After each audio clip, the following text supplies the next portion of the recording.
Hello ಸ್ನೇಹಿತರೆ, ಹೇಗಿದ್ದೀರಾ? ನಾನು ನಿಮ್ಮ ವೆಂಕಟೇಶ್ ಮಾತಾಡ್ತಿರೋದು. ವೆಲ್ಕಮ್ ಟು ರಿಚ್ ರಿಚ್ ಚಾನಲ್ಗೆ ಸ್ವಾಗತ, ಸುಸ್ವಾಗತ. ಸ್ನೇಹಿತರೆ, ಇವತ್ತಿನ ಈ ವಿಡಿಯೋದಲ್ಲಿ ರೇಷನ್ ಕಾರ್ಡ್ ತಿದ್ದುಪಡಿ ಎಷ್ಟೋ ಜನಕ್ಕೆ ಯಾವಾಗ ಬಿಡ್ತಾರೆ, ಯಾವ ಟೈಮ್ನಲ್ಲಿ ಬಿಡ್ತಾರೆ, ಅದೇ ರೀತಿ ಯಾವ ಡಿಸ್ಟಿಕ್ಗಳಿಗೆ ಬಿಡ್ತಾರೆ ಅಂತ ಸಿಕ್ಕಾಪಟ್ಟೆ ಜನ ಕಮೆಂಟನ್ನು ಮಾಡ್ತಾ ಇದ್ರಿ. ಆದಷ್ಟು ರೇಷನ್ ಕಾರ್ಡ್ ತಿದ್ದುಪಡಿ ನಿನ್ನೆ ಬಿಟ್ಟಿರಲಿಲ್ಲ, ಆದರೆ ಈಗ ಬಿಡುವಂತಹ ಒಂದು ಸಾಧ್ಯತೆಗಳಿದೆ. ಯಾರಾದರೂ ರೇಷನ್ ಕಾರ್ಡ್ ತಿದ್ದುಪಡಿ ಮಾಡಿಸ್ಕೊಳ್ಬೇಕು ಅಂದರೆ ಕೂಡಲೇ ನಿಮ್ಮ ಹತ್ರದಲ್ಲಿರುವಂಥ ಒಂದು ಸೈಬರ್ ಸೆಂಟರ್ಗಳಿಗೆ ವಿಸಿಟ್ ಮಾಡಿ ಯಾವ್ಯಾವ ಡಿಸ್ಟಿಕ್ಗಳಿಗೆ ಯಾವ್ಯಾವ ಟೈಮಿಂಗ್ಸ್ನಲ್ಲಿ ಬಿಟ್ಟಿದ್ದಾರೆ ರೇಷನ್ ಕಾರ್ಡ್ ತಿದ್ದುಪಡಿ, ಇದ್ರ ಬಗ್ಗೆ ಹೆಚ್ಚಿನ ಒಂದು ಮಾಹಿತಿಗಾಗಿ ದಯವಿಟ್ಟು ಈ ವಿಡಿಯೋನ ಯಾರು ಸಹ ಸ್ಕಿಪ್ ಮಾಡ ಪೂರ್ತಿಯಾಗಿ ನೋಡಿ. ಯಾರು ಸಹ ವಿಡಿಯೋನ ಸ್ಕಿಪ್ ಮಾಡಬೇಡಿ.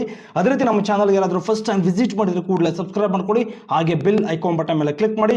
ಅದೇ ರೀತಿ ನಮ್ಮ ವಿಡಿಯೋ ನಿಮ್ಗೆ ಇಷ್ಟ ಆಗಿದ್ರೆ ಕೂಡಲೇ ಲೈಕ್ ಮಾಡಿ. ಅದೇ ರೀತಿ ಏನಾದರೂ ಡೌಟ್ಸ್ ಇದ್ರೆ ಕೂಡಲೇ ಕಮೆಂಟನ್ನು ಮಾಡಿ. ಸರ್, ಅದೇ ರೀತಿ ನಮ್ಮ ವಿಡಿಯೋನ ಆದಷ್ಟು ಶೇರ್ ಮಾಡೋದಕ್ಕೆ ಪ್ರಯತ್ನ ಪಡಿ, ಯಾಕೆಂದ್ರೆ ತುಂಬ ಇನ್ಫಾರ್ಮೇಷನ್, ಅದೇ ರೀತಿ ಇನ್ಫಾರ್ಮೇಟಿವ್ ವಿಡಿಯೋ ಅಂತ ಹೇಳ್ಬೋದು. ದಯವಿಟ್ಟು ಸರ್, ಮೈನ್ ಆಗಿ ಇವತ್ತು ತಿದ್ದುಪಡಿ ಯಾವ ಒಂದು ಸರ್ವರ್ ಅನ್ನ ಬಿಟ್ಟಿದ್ದಾರೆ. ಮೊನ್ನೆ ಒಂದು ತಿದ್ದುಪಡಿ ಬಿಟ್ಟಿದ್ರು, ಅದು 3ನೇ ಸರ್ವರ್ ಬಿಟ್ಟಿದ್ರು. ಆದ್ರೆ ಇವತ್ತು ಒಂದು 2ನೇ ಸರ್ವರ್ ಅನ್ನ ಬಿಟ್ಟಿದ್ದಾರೆ. ಯಾರೆಲ್ಲ ತಿದ್ದುಪಡಿ ಮಾಡಿಸ್ಕೊಳ್ಬೇಕು ಕೂಡಲೇ ಪಬ್ಲಿಕ್ ಲಾಗಿನಲ್ಲಿ ಬಿಟ್ಟಿದ್ದಾರೆ. ಎಲ್ಲ ಸೈಬರಲ್ಲೂ ಕೂಡ ಒಂದು ಅರ್ಜಿಯನ್ನು ಸಲ್ಲಿಕೆ ಮಾಡಬಹುದು, ಯಾವುದೇ ರೀತಿ ಒಂದು ಸಮಸ್ಯೆಗಳು ಆಗೋದಿಲ್ಲ. ಸರ್, ಇವತ್ತಿನ ಈ ವಿಡಿಯೋದಲ್ಲಿ ನಾನು ನಿಮಗೆ ತಿದ್ದುಪಡಿ ಯಾವ ಯಾವ ಡಿಸ್ಟಿಕ್ಗಳಿಗೆ ಒಂದು 3 ಗಂಟೆಯಿಂದ 4 ಗಂಟೆ ತನಕ ಬಿಡ್ತಾರೆ ಅಂತ ನಾನು ನಿಮಗೆ ತಿಳಿಸ್ಕೊಡ್ತಾ ಹೋಗ್ತೀನಿ. ದಯವಿಟ್ಟು ಈ ವಿಡಿಯೋವನ್ನು ಕೊನೆ ತನಕ ನೋಡಿ, ಯಾರು ಸಹ ಸ್ಕಿಪ್ ಮಾಡಬೇಡಿ, ಅರ್ಥ ಆಯ್ತಾ? ಸರ್, ಮೊದಲನೇದಾಗಿ ಯಾವ್ಯಾವ ಡಿಸ್ಟಿಕ್ಗೆ ಬಿಡ್ತಾರೆ ತಿದ್ದುಪಡಿ ಅಂತ ನಾನು ನಿಮಗೆ ನೆಕ್ಸ್ಟ್ ಹೇಳ್ಕೊಡ್ತೀನಿ. ಇವಾಗ ಡಾಕ್ಯುಮೆಂಟ್ಸ್ಗಳು ದಯವಿಟ್ಟು ಕ್ಯಾಸ್ಟು, ಇನ್ಕಮ್, ಆಧಾರ್ ಕಾರ್ಡು, ಮತ್ತೆ 6 ವರ್ಷದ ಒಳಗಿನ ಮಕ್ಕಳಾಗಿದ್ರೆ ಬರ್ತ್ ಸರ್ಟಿಫಿಕೇಟು, ಆಧಾರ್ ಕಾರ್ಡು, ಅದಕ್ಕೆ ಲಿಂಕ್ ಆಗಿರುವಂಥ ಒಂದು ಮೊಬೈಲ್ ನಂಬರ್ ಕಂಪಲ್ಸರಿ ಇರಲೇಬೇಕು. ಅದೇ ರೀತಿ ನೀವೇನಾದರೂ ಒಂದು ಸೇರ್ಪಡೆ ಮಾಡಿಸ್ಕೊಳ್ಬೇಕು ಅಂದರೆ ಇಷ್ಟು ಡಾಕ್ಯುಮೆಂಟ್ಸ್ಗಳು ಇರಬೇಕಾಗುತ್ತೆ. ಡಿಲೀಟ್ ಮಾಡಿಸ್ಬೇಕು ಅಂದರೆ ಡೆತ್ ಸರ್ಟಿಫಿಕೇಟ್ ಇರಬೇಕು. ಅದೇ ರೀತಿ ಮದುವೆ ಆಗಿ ಏನಾದರೂ ಗಂಡನ ಮನೆಗೆ ಹೋಗಿದ್ರೆ ಒಂದು ಮ್ಯಾರೇಜ್ ಸರ್ಟಿಫಿಕೇಟ್ ಆಗಿರಲಿ, ಅಥವಾ ಬೇರೆ ಏನಾದರೂ ಒಂದು ಇನ್ವಿಟೇಷನ್ ಕಾರ್ಡ್ ಆಗಿರಲಿ, ಇಷ್ಟು ಡಾಕ್ಯುಮೆಂಟ್ಸ್ಗಳು ಇರಬೇಕಾಗುತ್ತೆ. ಅದೇ ರೀತಿ ನೀವೇನಾದರೂ ಒಂದು ಬೇರೆ ಏನಾದರೂ ಫೋಟೋ ಆಗಲಿ, ಏನಾದರೂ ಒಂದು ಇಶ್ಯೂ ಆಗಿದ್ರೆ ಹೆಸರು ಸೇರ್ಪಡೆ ಮಾಡಿಸ್ಕೊಳ್ಳೋದು, ಹೆಸರು ತಿದ್ದುಪಡಿ ಮಾಡಿಸ್ಕೊಳ್ಳೋದು, ಅಥವಾ ಅಡ್ರೆಸ್ ಚೇಂಜ್ ಮಾಡಿಸ್ಕೊಳ್ಳೋದು, ಸೊಸೈಟಿ ವಿಳಾಸವನ್ನು ಬದಲಾವಣೆ ಮಾಡಿಸ್ಕೊಳ್ಳೋದು, ಇಷ್ಟು ಏನಾದರೂ ಚೇಂಜ್ ಮಾಡಿಸ್ಕೊಳ್ಬೇಕು ಅಂದರೆ ಮೇಯ್ನ್ ಆಗಿ ನಿಮ್ಮ ಆಧಾರ್ ಕಾರ್ಡಲ್ಲಿ ಅಡ್ರೆಸ್ಸನ್ನು ಚೇಂಜ್ ಮಾಡಿಸ್ಕೊಳ್ಳಿ, ಫೋಟೋವನ್ನು ಚೇಂಜ್ ಮಾಡಿಸ್ಕೊಳ್ಳಿ, ಹೆಸರನ್ನು ಚೇಂಜ್ ಮಾಡಿಸ್ಕೊಳ್ಳಿ. ಇಷ್ಟುವನ್ನು ನೀವು ಅಪ್ಡೇಟನ್ನು ಮಾಡಿಸ್ಕೊಳ್ಬೇಕಾಗುತ್ತೆ. ಆನಂತರ ನೀವು ಯಾವುದೇ ಡೇಟಾವನ್ನು ಕರೆಕ್ಷನ್ಸ್ ಮಾಡಿಸ್ಕೊಳ್ಬೋದು. ಏನಾದರೂ ತಿದ್ದುಪಡಿ ಇದ್ದರೆ ಇಮಿಡಿಯೇಟ್ಲಿ ಅಪ್ಡೇಟ್ ಮಾಡಿದ್ರೆ ಕೂಡಲೇ ಅಪ್ಡೇಟ್ ಆಗುತ್ತೆ, ಏನೋ ಸಮಸ್ಯೆಗಳು ಆಗೋದಿಲ್ಲ, ಅರ್ಥ ಆಯ್ತಾ? ಸರ್, ಅದೇ ರೀತಿ ಇವತ್ತಿನ ಈ ವಿಡಿಯೋದಲ್ಲಿ ಯಾವ್ಯಾವ ಡಿಸ್ಟಿಕ್ಗಳಿಗೆ 3 ರಿಂದ 4 ಗಂಟೆ ತನಕ ಒಂದು ರೇಷನ್ ಕಾರ್ಡ್ ತಿದ್ದುಪಡಿ ಬಿಟ್ಟಿದ್ದಾರೆ.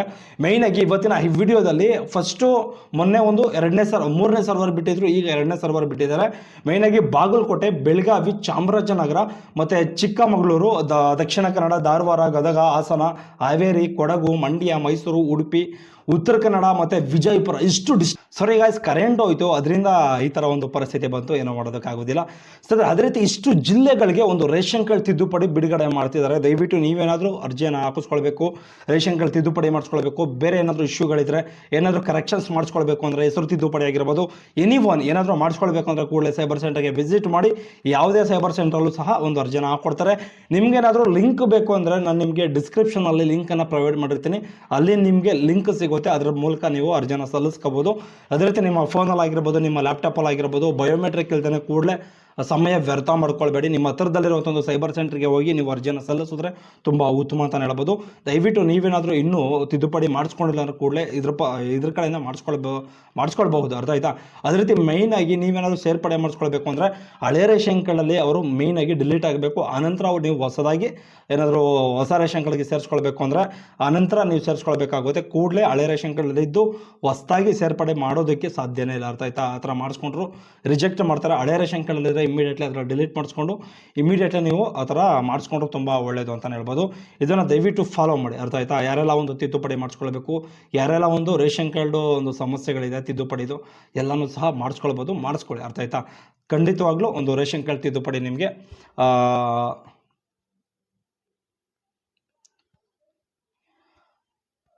ಅದೇ ರೀತಿ ನೆಕ್ಸ್ಟ್ ವಿಡಿಯೋದಲ್ಲಿ ನಾನು ನಿಮಗೆ ಇನ್ನೊಂದ್ಸರಿ ಯಾವಾಗಾದ್ರೂ ರೇಷನ್ ಕಾರ್ಡ್ ಬಿಟ್ಟರೆ, ಇನ್ನೊಂದೇನಾದರೂ ಹೊಸ ಅಪ್ಡೇಟ್ ಏನಾದರೂ ಬಂದರೆ ಅದ್ರ ಬಗ್ಗೆ ಪೂರ್ತಿಯಾಗಿ ತಿಳಿಸ್ಕೊಡುವಂಥ ಒಂದು ಪ್ರಯತ್ನ ಮಾಡ್ತೀನಿ. ದಯವಿಟ್ಟು ನಮ್ಮ ಚಾನಲ್ಗೆ ಯಾರಾದರೂ ಫಸ್ಟ್ ಟೈಮ್ ವಿಸಿಟ್ ಮಾಡಿದ್ರೆ ಕೂಡಲೇ ಸಬ್ಸ್ಕ್ರೈಬ್ ಮಾಡ್ಕೊಳ್ಳಿ, ಹಾಗೆ ಬೆಲ್ ಐಕಾನ್ ಬಟನ್ ಮೇಲೆ ಕ್ಲಿಕ್ ಮಾಡಿ. ಓಕೆ ಗೈಸ್, ಬಾಯ್, ನೆಕ್ಸ್ಟ್ ವಿಡಿಯೋದಲ್ಲಿ ಸಿಗೋಣ.